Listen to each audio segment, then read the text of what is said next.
Well, a lot of people trying to get cars in here right now, and I'm having to decline work because this just came in. We finally just got the lights, the power steering rack, and everything put in this Audi. The Fiat, we just got the cylinder head dropped off at the machine shop. What is that, an RS? What did you call that over there? The other A6. Audi? 80, A6? A6, 07 A6. It needs transmission cable adjustment done.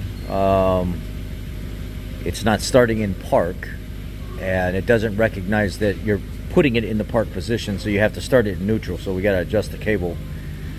This is a 4-liter twin-turbo Porsche Panamera, and it's got turbo issues.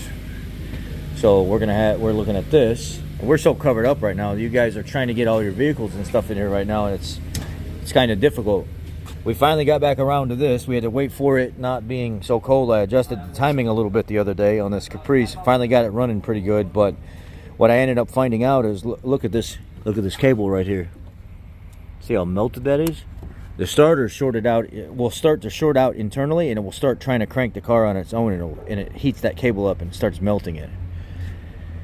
Oh, what else do we got? I'm working on the seat motors inside the seat track here. I got to get back around to it. This black S550, we did a whole front end on this. It's like a $15,000 job, $14,000 job. Bumper had to be painted. The whole front end was trashed on it. There's a BMW over there that needs to be worked on. Bentley, we had to do a sway bar in it.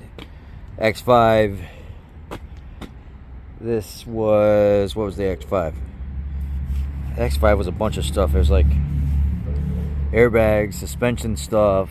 The Mini was a bunch of maintenance stuff up there. The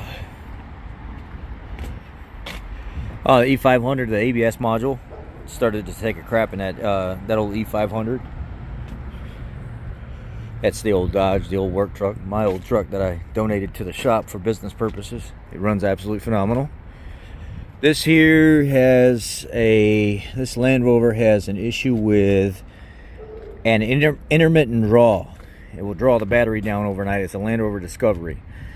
And looking through the PIDs and stuff like that to see what's staying activated or what's being commanded on, it's the smart touch handles on it. The passenger side door is malfunctioning, and it stays like in the on position, like somebody's always trying to open the door.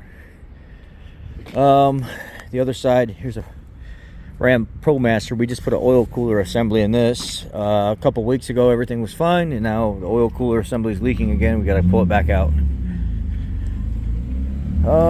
This IS8 here is the V10 Audi. It had issues with the front left bearing went out on it, so we had to replace that.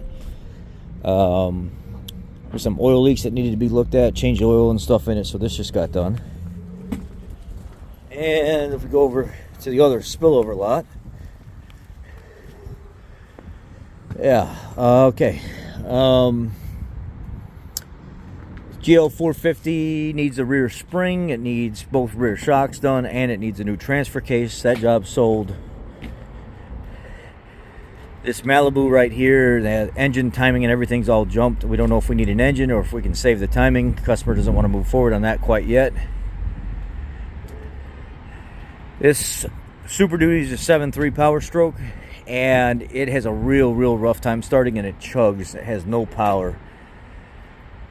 The ML350, electronic issues. And the Chevy Express up there was, what was it? It was light kept blowing a fuse, and then there was something wrong with, I want to say it was electrical, and it was suspension related, if I remember correctly. We're covered up. We're covered up pretty bad right now, and we got even more stuff rolling in. I have a Range Rover over here. It's Autobiography. Or no, it's not that one. There's another one in the lot in here. It's a Land Rover Range Rover Sport Autobiography.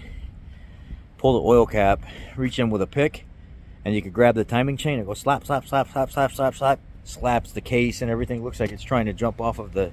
It's jump time. And that engine used is between $12,000 to $15,000, and it's like 25 to 33 hours to install it, depending on what labor time you use. Some people like to use the long block, but if it's just R&R engine and transfer of all parts, I think it's 31.3 hours is what it says. That needs an engine or the timing done. What I told the customer was like, look, this is what I can do.